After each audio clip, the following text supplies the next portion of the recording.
Burrow, make the break end zone. Touchdown! Anderson his way to give the LSU Tigers the lead.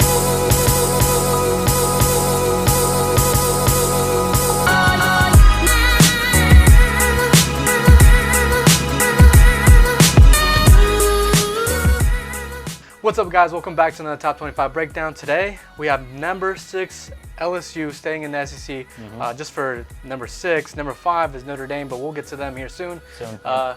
LSU. We've been taking our time with these last 5. But LSU looked pretty good last year. Very good. Especially with the dominating win over Georgia. A 36-16 win definitely was dominating, especially because Jake Fromm had a terrible game. Yeah, he must have, especially with a 20-point loss, especially because it was home. It was home, Death Valley. So it must have been the environment that got to him. Right, and then they had a very tough game against Alabama. Really, they got demolished. They didn't score anything. Again, in Death Valley, but.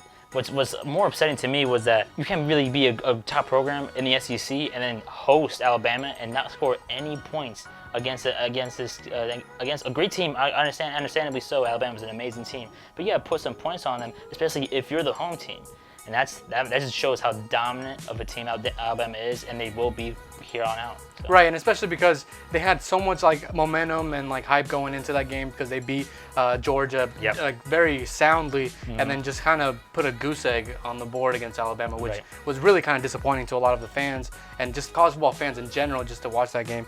But I mean, they played really well against Texas A&M, even though they lost. I mean, they looked like they were about to win, and then they kind of gave the Gatorade shower a little too soon. Yeah, a little too soon. Yeah, they jumped the gun there, and then as you all know, we went to 7 overtimes. And I'm not gonna lie, it's an exciting game, but you gotta close those games out. You gotta close them out. Then got a really good win against UCF in their bowl game.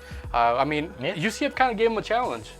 Again. I know a lot of people, a lot of college football fans, are gonna say that LSU was without pretty much their entire starting defense. And understandably so, you can say that all you want, but UCF still gave you a good game, and especially the caliber of backups even that LSU has should still be better than the starters at UCF. I mean, they still give you a pretty good game. For LSU, Devin White still played in the bowl game, so I mean, it's not like they were without everybody. But Greedy Williams did not play that game, which it would have been better if they had their star cornerback on the field with them. And if everybody decided to play, or if everybody was healthy and was able to play, then I imagine the game would have been even uglier. Could have been uglier. Could have been out of hand, really, for UCF. The good thing is LSU returns a lot of really good pieces, starting with Joe Burrow, Clyde Edwards-Helaire, Justin Jefferson, Steven Sullivan, Jamar Chase, Terrace Marshall Jr., Derek Dillon, Sadiq Charles, Austin Deculus, Damian Lewis, Lloyd Cushenberry, and Jamal Pettigrew. And on the defense side of the ball, they bring back Grant Delpit, Jacoby Stevens, Christian Fulton, Jacob Phillips, Michael Divinity, Rashard Lawrence, Braden Fajoku. I'm sorry if I mispronounced that, and Tyler Shelvin. They also do bring back Kay Lavon Chasen, which is another really good starter. Guy that got injured last year in Game 2, I think, and just tore his ACL, so he didn't get to finish the season. Right. But as he comes back now, hopefully stronger and better than before. So. Right. So starting with strengths, I would say the strength comes from the new addition in the offseason was the new passing game coordinator, Joe Brady, who came from the Saints. He helped a lot of the passing game for Drew Brees and the Saints, especially because they had Michael Thomas, who was a very good receiver for them. But I think he comes in to bring more of an up-tempo kind of offense for Joe Burrow, especially because he's been running an RPO-style offense since high school. So, and with Joe Brady coming in, like you just mentioned, he is bringing the RPO into LSU, which, like you mentioned, Joe Burrow is more comfortable with. He has been doing that since his youngin' years, and I feel like I kind of feel bad for saying this, but I think, to me, I'm kind of envisioning the future that I think the strong, powerful running back force that LSU is usually known for, I think it's gonna not die away. I think it's gonna ride back seat now, because I think this RPO system's gonna take over, and they're gonna run with this for a long time coming. Right, but I mean, it makes sense because they have a lot of really good receivers. I would move to my next strength, which would be wide receivers. They return 6 of the top receivers. And the tight end situation, their tight ends are phenomenal tight ends. Very good tight ends. I would say Steven Sullivan and Jamal Pettigrew are both 6'7" guys. They're big targets for Joe Burrow. Big boys. So they're going to be able to Joe Burrow's going to be able to just throw it up, and they're going to go up there and get it. Or they can lay down some wood, some nice blocking for the running backs if they need to open up holes and whatnot. So. Right, and they also have Justin Jefferson, who's a great receiver last year. They also do bring back Jamar Chase, Terrace Marshall, who were sophomores this year, and they will look to have big years, especially in this new system. And Derek Dillon and D. Anderson, who are going to be very reliable receivers that are seniors this year, so they're going to be the leadership roles on that receiving core. And alongside of that, on the offensive side of the ball, just keeping Joe Burrow just safe and secure in the pocket is going to be a plus here, just because they bring back 4 or 5 starters on the O-line. So I imagine they will. I mean, they were young last year. They might have given up some sacks last year, but they do bring back all 4 or 5 starters, and they will help Joe Burrow stay safe and also open up holes for the running backs. So I imagine this offensive line is going to be a really good plus, really good strength for this team coming into 2019. Right, and I would say another position is running back. Running back is going to be huge for them. Clyde Edwards-Helaire, he's a reliable back, but they also do have young guys like Tyron Davis and John Emery, who were big recruits, and they're going to be asked to produce early, especially because they're going to need a lot of production in the backfield. I think it's going to be a definitely running back by committee type scenario. They're definitely going to. I'm pretty excited to see John Emery, just because he was such a blue chip recruit that he was. That I remember seeing him on the recruiting trail and seeing all his stats and seeing his footage. That I'm pretty excited just to see him out wearing those LSU colors and just see him just go ball. Right, he's going to be a very good player this year. For my final strength, I think LSU's secondary is just amazing, outstanding. I do know they lose Greedy Williams, but they do bring back Grant Delpit and Krug. I just think that LSU is another team always thrown into DBU conversation mix. That I think that they're out there, even though they lose Greedy Williams and how great of an athlete he was, they're going to be able to. I think they're going to be able to replace him, not easily, but they'll replace him, and whoever comes in for him will start building up his own name and everything. And I think LSU's secondary is going to stay just fine. Right, like you mentioned, the losses of Greedy Williams and Devin White is going to be tough, especially because those guys were big playmakers, and Devin White had, I think, over 100 and like 50 some tackles or something like that. It was crazy. But the good thing for LSU defensively was they bring back 8 starters, and 7 of the top 9 tacklers from last year are back. So that's pretty great. And I would say linebacker as a defense is pretty good. I would see it as a strength just because they have Jacob Phillips, who had 87 stops last year, even with a shoulder injury. Senior Michael Divinity, like we mentioned, he could go inside or outside. Right. He could line up inside or outside, and he could get the pass rush really well and stop the run really well. Another guy you need to look out for is Levon Chasen, who was a guy that's very talented. He could get to the quarterback. We saw a little bit of it last year in the first 2 games. He got injured, obviously tearing his ACL, so that's pretty tough, and missing out the whole season. But he was going to be a very good freshman for them, and I think this year, if he stays healthy, and if he is healthy, this defense, linebacker core-wise, is going to be phenomenal. Right. And just to, I think, to cap off the strengths here, I think I didn't have this on here originally, but Ed Orgeron is at the coaching as the head coach. It's just phenomenal. I think he's a great coach to have. Especially, I understand that some people dog on him and joke on him because he can't really speak English. Yeah. That's cool and all, but he's entering his 4th year. He's 25-9 at LSU. So I do know he was an interim coach for the last half of the 2015 season at USC, but even then, he's able to win. He can do it. He can do it, especially even in the toughest conference there is.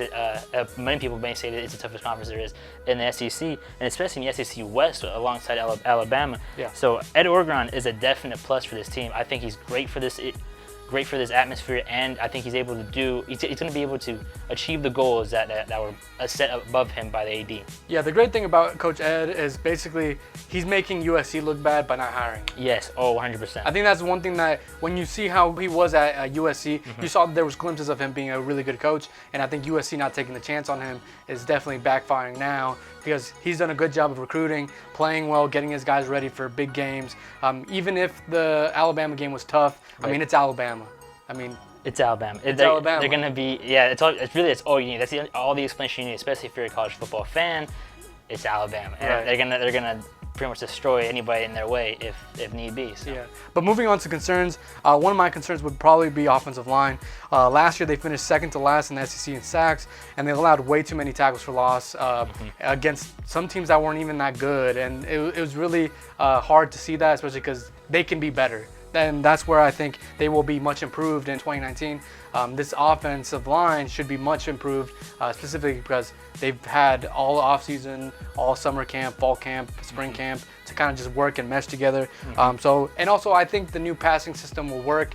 I think they're going to go a little more like quick passing game to kind of help Joe Burrow not get hit. Some no huddle type stuff, Right. offense, very fast paced.